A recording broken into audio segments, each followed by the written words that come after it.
United Health Group is bringing in-home treatment directly to patients, closing care gaps, identifying risks earlier, and improving patient outcomes. In 2025, patients received over 19 million home visits. Learn more at unitedhealthgroup.com/commitment.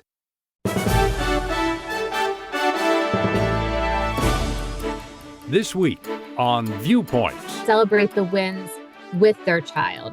You know, that they got a good grade on a test that they've been studying for. Celebrate that with them and congratulate them on the effort that they've put into it. More kids are showing signs of anxiety. What's changed and what should parents be paying closer attention to?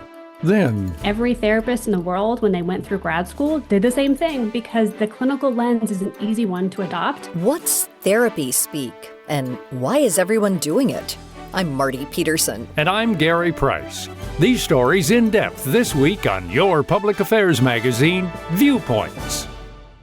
Now, finding a doctor is a little less challenging. United Health Group is investing in tools that make it easier for patients to navigate healthcare and pay less. These transparency tools help patients find providers, and this is the big thing: compare costs up front. The big picture? More transparent pricing benefits everyone. And these tools from United Health Group can help patients save hundreds of dollars annually. Learn more at unitedhealthgroup.com/commitment. Childhood hasn't disappeared, but it doesn't look the same as it used to.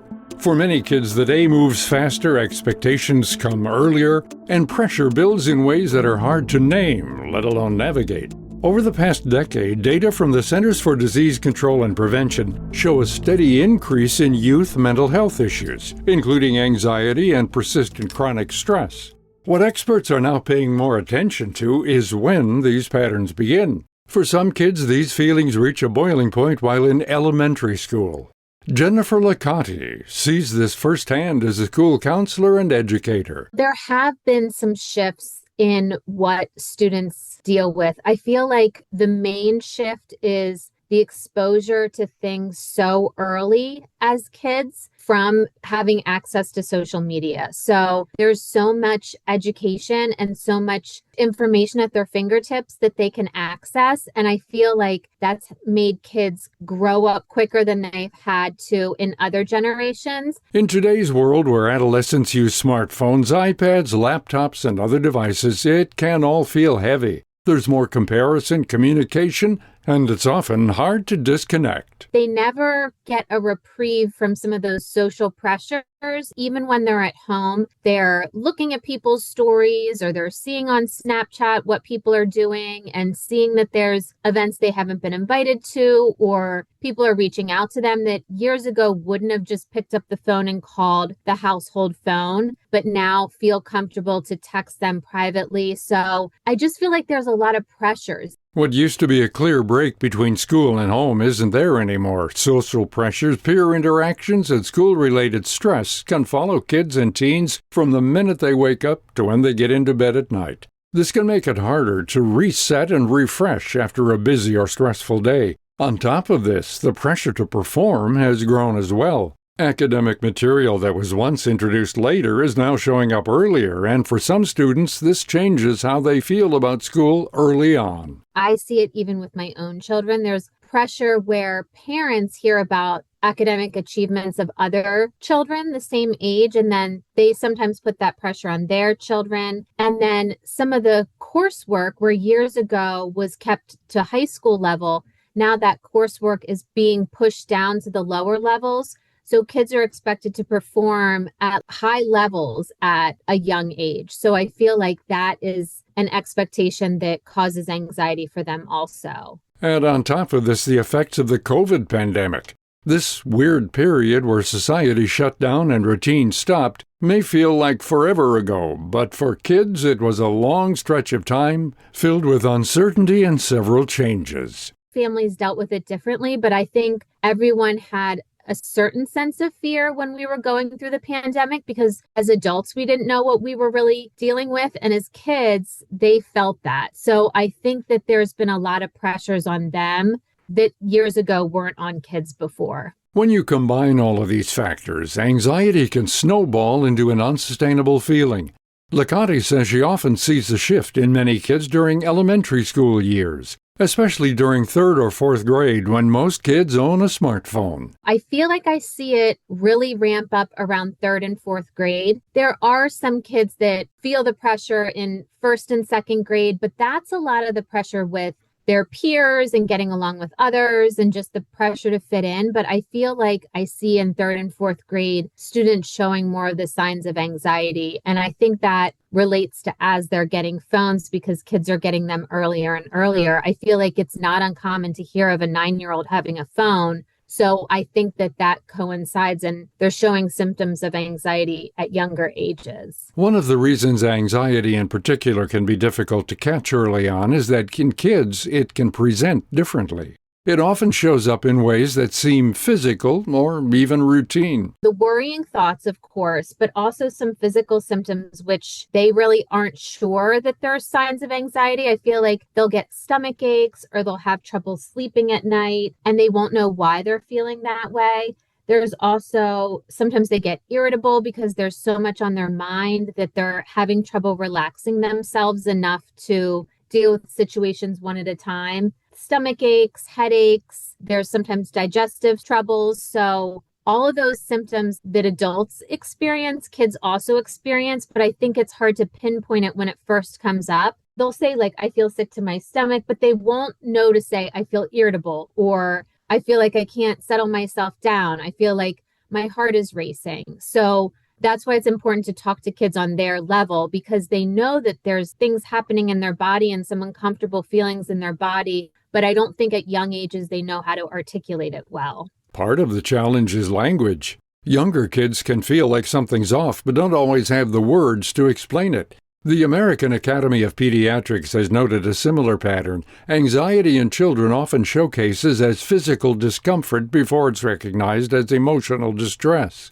And while some level of anxiety is normal for adolescents, what's not normal is abrupt changes in behavior. If there's something that they've always loved to do, like maybe they've always loved to play soccer, and now they're apprehensive about playing soccer, they don't want to do it anymore, that's a good opportunity to talk to your child and say, what's going on? You know, you always used to love soccer. What's changed? And just give your child that opportunity to share what's going on.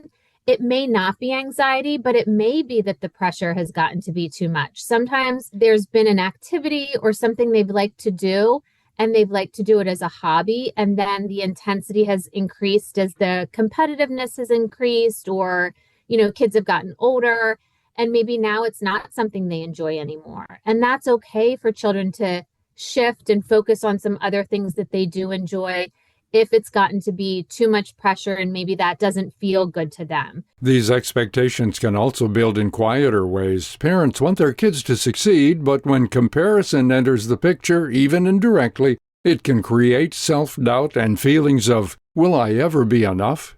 Over time, this pressure can turn into perfectionism, and mistakes feel like huge failures. It's important to show that you make mistakes and everyone makes mistakes and you have to be okay with it. Even though we would all love to do everything perfectly, it's important to show your child that's impossible and that's just too high of an expectation to place on yourself. And if you do that, you're never going to be able to celebrate your wins. So that's another piece of advice I would give to parents is to celebrate the wins with their child. You know, that they got a good grade on a test that they've been studying for. Celebrate that with them and congratulate them on the effort that they put into it.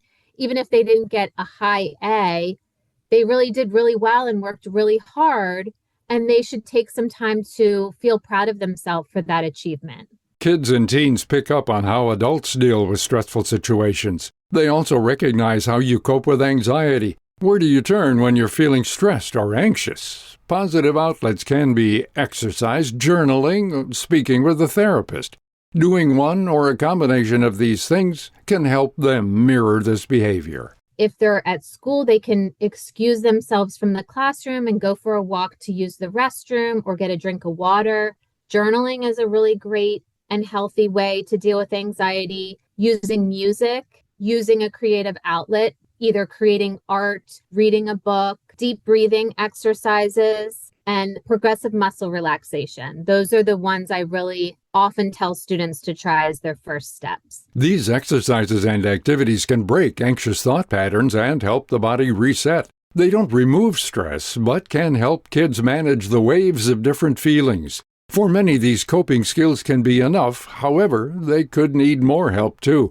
Licate says there's a point where anxiety starts to limit a child, where it keeps them from participating, trying new things, or pursuing something they care about. I would look for, as a parent, a change in behavior. If they're retreating from things that they once liked to do, and if they feel like their anxiety is holding them back, if they don't want to go after goals that they have for themselves or activities that they're interested in because they're afraid of failing, that's the time that I would step in as a parent and say, okay, it's time that we bring in a mental health professional to deal with this a little bit better. But of course, as a parent, I think the first step is to talk to your child about it and also to teach them some coping skills. And if the coping skills haven't been successful, then I think it's time to look into meeting with a therapist.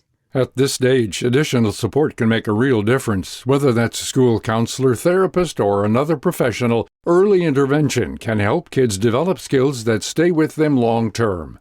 Anxiety is a part of life, but what's changed is how early it can start and the normalcy that it's a chronic feeling. For parents, the goal is not to remove every source of stress, but to help kids understand what they're feeling and make sure they have the tools and support to work through it. Because when they can do that, anxiety doesn't disappear, but it does become something they can navigate. To find more resources and learn more about our guest, head to her website at storiesbyjennifer.com. You can also visit viewpointsradio.org to find more links and an archive of all of our past shows. The story was written and produced by our executive producer, Amira Zaveri. Our studio manager is Jay Silvers. I'm Gary Price.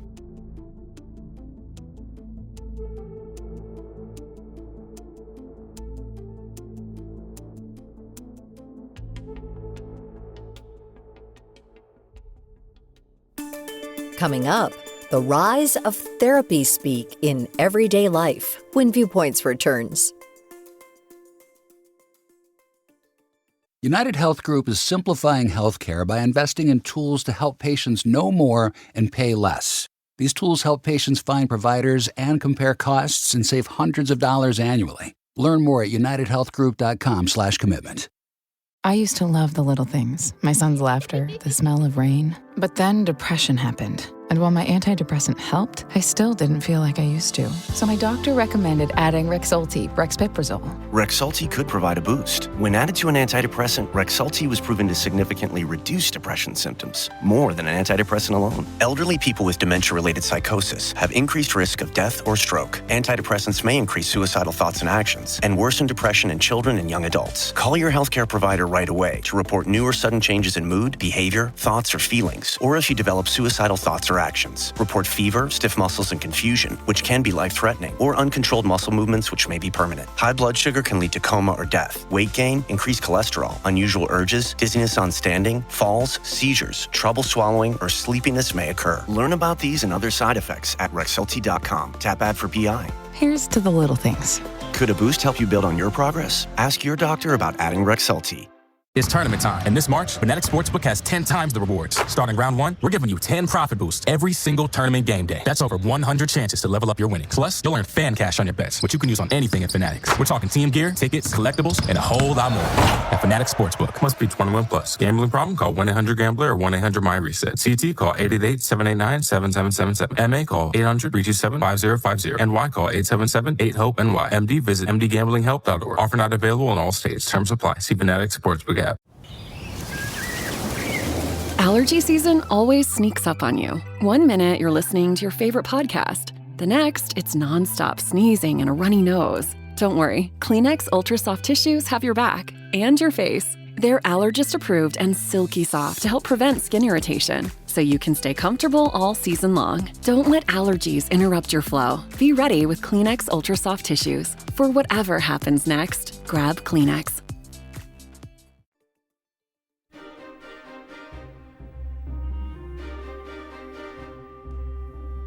In recent years, words like trauma, boundaries, and gaslighting have moved out of the therapist's office and into everyday conversation.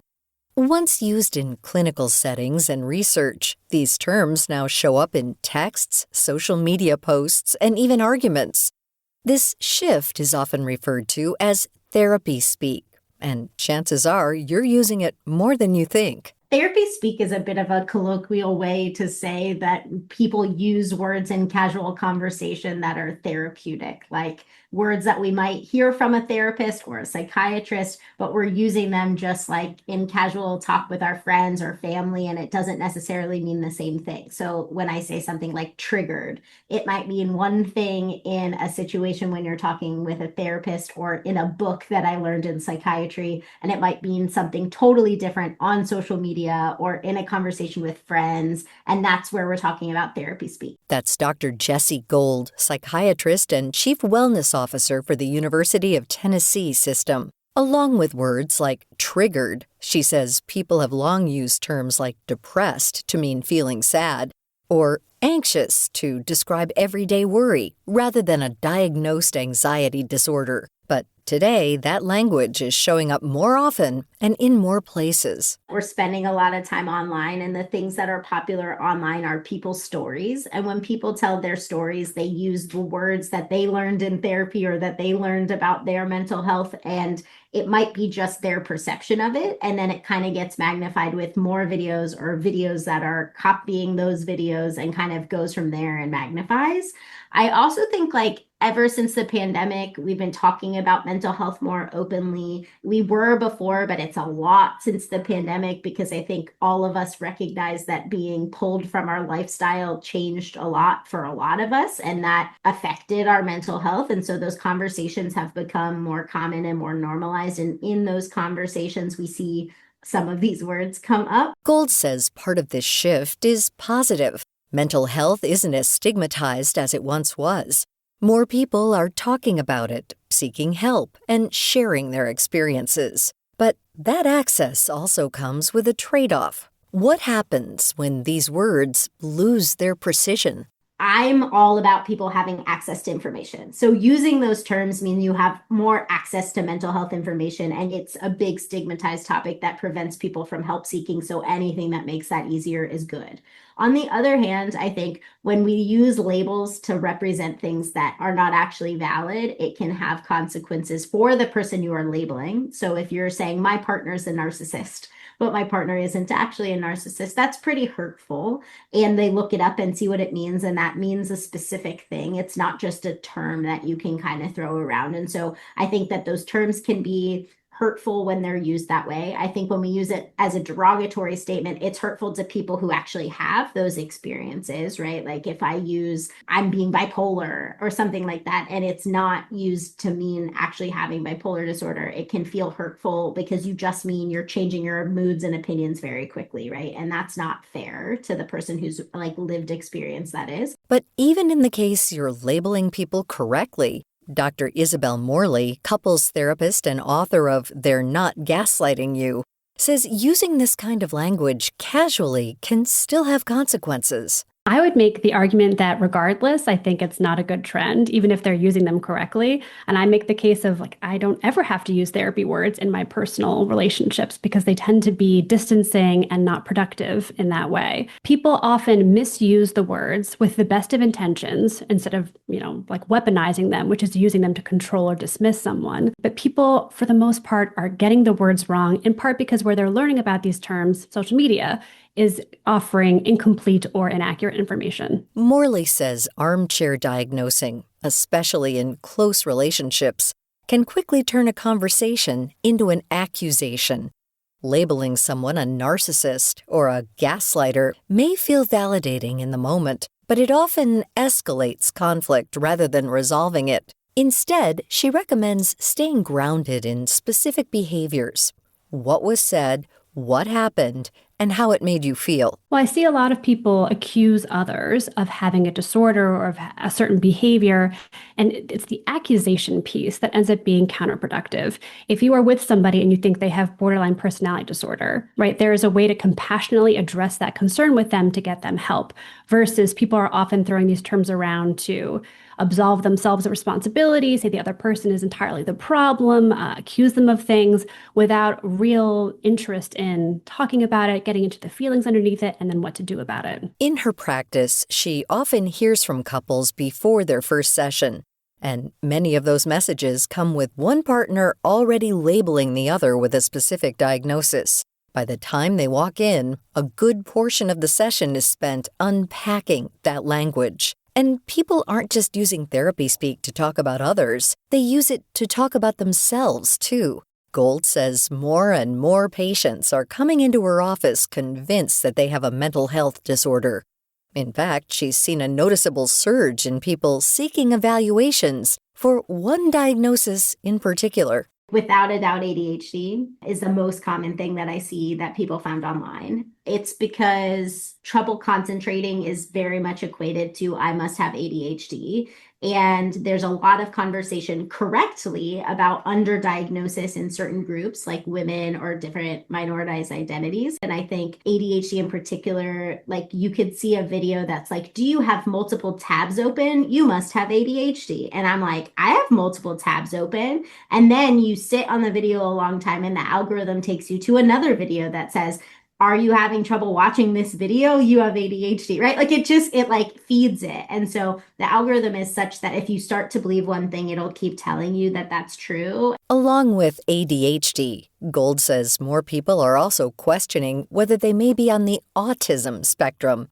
And while those questions are sometimes valid, she says social media can make these conditions feel far more common and certain than they actually are.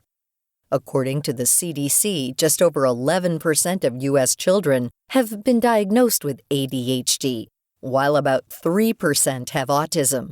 Gold says labels can be helpful by giving people language and a sense of direction, but she's also seeing a growing expectation that every feeling or behavior needs a diagnosis attached to it. There is a bit of like over pathologizing of common life experiences that's happening where some people are like, well, I'm a little bit anxious and it's not just the feeling. I must have anxiety disorder. I must see a doctor. I must get diagnosed. I must be treated, right? And some people just have challenges in their life and it doesn't always need a label. I think labels can be really validating to people in a lot of ways, but I think there's also studies that labels can sometimes be limiting and you ask less questions or you're less curious or, things like it might limit what you're doing next and how you ask for help. And so I just think it's important that as we use terms, we also recognize that we might be using them wrong and we use it with an open mind. And that if you see something on social where you're like, I think I have that you then take that to a professional. Regardless of if your assumptions are right or wrong, there's no harm in bringing your concerns to a mental health professional, especially if you're struggling. For those looking for a way to express their emotions without therapy speak, Gold recommends describing your feelings in simple, straightforward terms, the same way you might have as a child. Feelings aren't therapy speak, they're just feelings. So I would start, there's this thing called the feeling wheel or feelings wheel. I think the movie Inside Out or Inside Out 2 does a good job of kind of showing you the basic emotions and helping you understand that like you can be sad and happy at the same time, and anger has a place and anxiety has a place, right? Those are words. Like I feel anxious, not I am anxious. And so I think it's a good place to start with just labeling your feelings.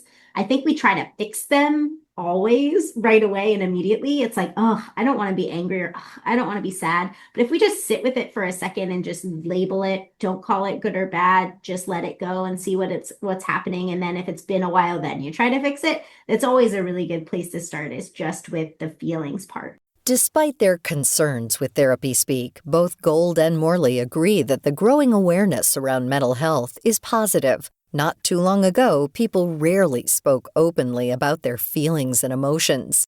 Today, you see these conversations every time you open TikTok or Instagram. The goal isn't to scale that back, it's to make sure the language keeps its meaning. There's definitely the problem of semantic bleaching, where these words mean less because they're being used in all of these different contexts. And yes, disorders are being misunderstood. So I think that it's an interesting lowering of stigma about mental health, but also an increase of stigma, especially around certain disorders. I will say I have nothing but empathy for people using therapy speak and armchair diagnosing. Every therapist in the world, when they went through grad school, did the same thing because the clinical lens is an easy one to adopt. There are disorders and words that resonate with everybody, and it's nice to have an explanation for the hard parts of life. So it makes sense why people have gravitated towards this framework to use. It's just not always a productive one to use. To find out more about Dr. Jessie Gold, Dr. Isabel Morley, and all our featured guests, visit viewpointsradio.org. You can find Morley's book, They're Not Gaslighting You, on Amazon.com or request copies to be stocked at your local bookstore. For more behind the scenes, check out Viewpoints Radio on X, Facebook, and Instagram.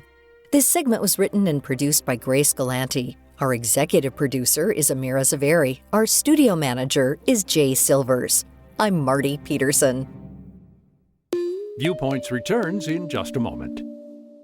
United Health Group is simplifying healthcare by investing in tools to help patients know more and pay less. These tools help patients find providers and compare costs and save hundreds of dollars annually. Learn more at unitedhealthgroup.com/commitment.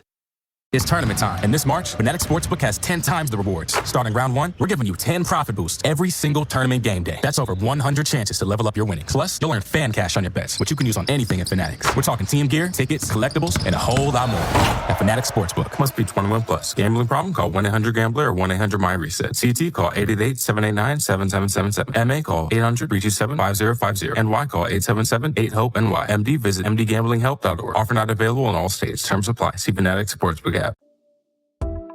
This is Viewpoints Explained. I'm Ebony McMorris. One of the biggest international shipping lanes, the Strait of Hormuz, has been thrust into the global spotlight after the U.S. and Israel began bombing Iran last month. Iran doesn't own the strait, but does control a key section of it and has enough military presence to influence what flows through. Now, this conflict has left a large piece of the world's supply chain in limbo. What makes the Strait of Hormuz so important is that it's the only sea passage in and out of the Persian Gulf, a region packed with major energy producers. About 20% of the world's oil flows through this area. Chemicals are another major resource dependent on this route. The U.S. imports huge volumes of ammonia and urea to make fertilizers for large-scale farming. But with U.S. boats stuck, this disruption has led to delays in shortages and shipments. Sadly, this means that prices for food may rise even higher for consumers. Fertilizer prices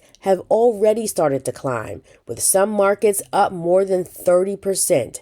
Experts say consumers may not see the impact right away, but if delays last through this spring's planting season, higher food prices could start showing up later this year in the summer and fall. Some of the biggest pressure points are crops like corn, which rely heavily on fertilizer, and that ripple effect could go far beyond the produce aisle. Corn is also used in livestock feed, dairy production, and many processed foods. The Strait of Hormuz may be small, but sits at the center of a much larger global trade system. And when that system is disrupted, the effects are widespread. That's Viewpoints Explained for this week. More in a moment.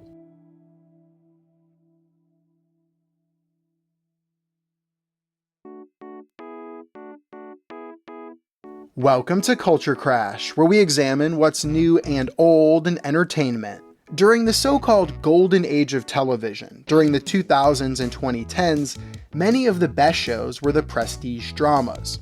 Gritty, gripping stories that doubled as deep character studies like The Sopranos, Breaking Bad, The Wire, and True Detective proved that TV could hang with movies when it came to depicting the shocking violence and corrupt underbelly of society.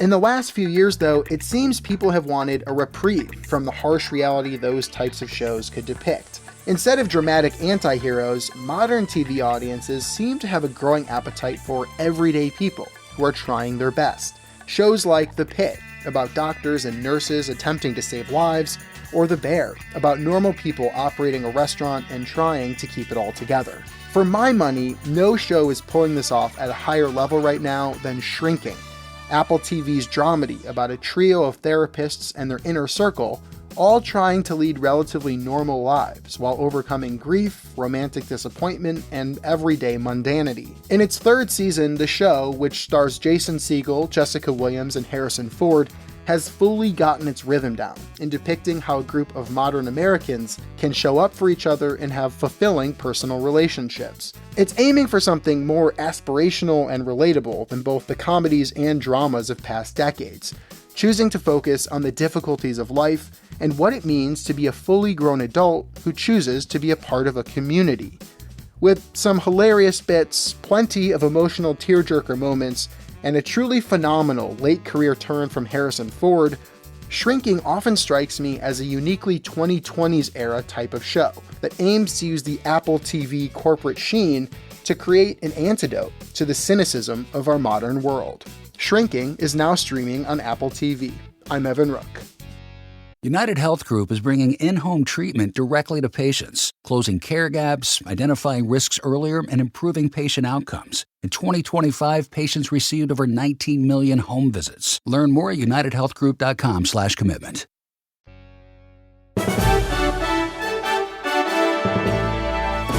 And that's Viewpoints for this week. Follow us on Twitter, Facebook, and Instagram to learn more about upcoming shows and find a library of past programs on Apple Podcasts, Google Play, and Spotify. Plus, you'll always find previous segments and more information about our guests at viewpointsradio.org. Join us again next week for another edition of Viewpoints.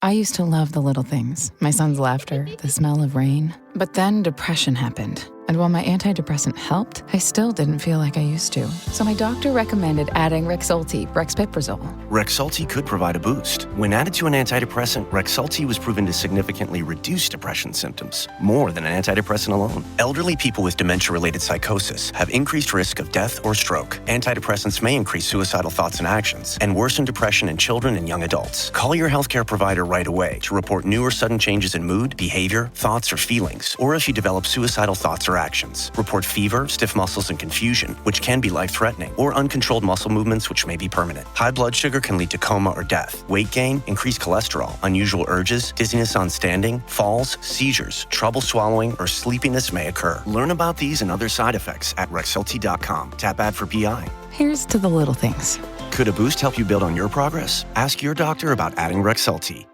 Allergy season doesn't wait until you're home. It shows up in the car, at work, even mid-text. That's why Kleenex Ultra Soft Tissues have you covered. They're allergist approved and silky soft to help prevent skin irritation. And now, new Kleenex Snap & Go lets you take your favorite skin-loving tissues anywhere. A durable, compact case with a snap-shut lid, Kleenex Snap & Go keeps tissues clean and protected. So wherever allergies strike, comfort is within reach. For whatever happens next, grab Kleenex Snap & Go. The Jack Welch Management Institute at Strayer University helps you go from, I know the way, to I've arrived with our top 10 ranked online MBA. Gain skills you can learn today and apply tomorrow. Get ready to go from make it happen to made it happen and keep striving. Visit strayer.edu/Jack Welch MBA to learn more. Strayer University is certified to operate in Virginia by Chev and has many campuses, including at 2121 15th Street North in Arlington, Virginia.